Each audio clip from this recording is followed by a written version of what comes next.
Ibuhing imaan ni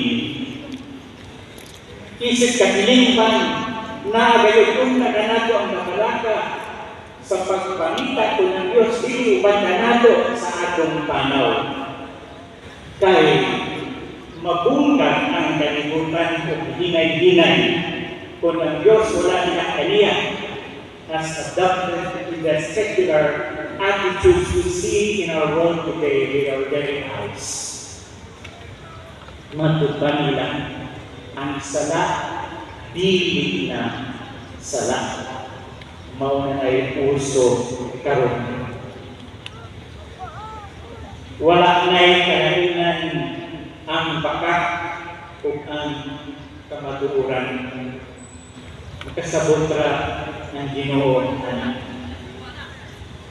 Ang paglimo sa kakaron biling na importante anang lang ka na sa mga santos o mga santoson. Ang paglimo dautan mamahimo ng normal alang sa kadaghanan. Siya ay may baw, kami tulian. Ang kalibutan wala na'y pagdunan pa. The world will be an aimless wonder, lost like a ship, without a shepherd, blind without provision, guidance or direction.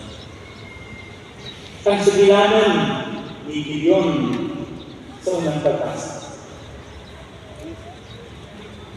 The Israelites did evil in the sight of the Lord.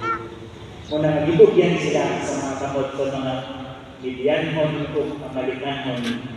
Kanisang sila kanon, I would like to believe isang exaggeration. Sama ko no, sa mga locos, no, o mga gulon, grasshopper. Ngayon, kung pag yun, sa vegetation, sa kalangan,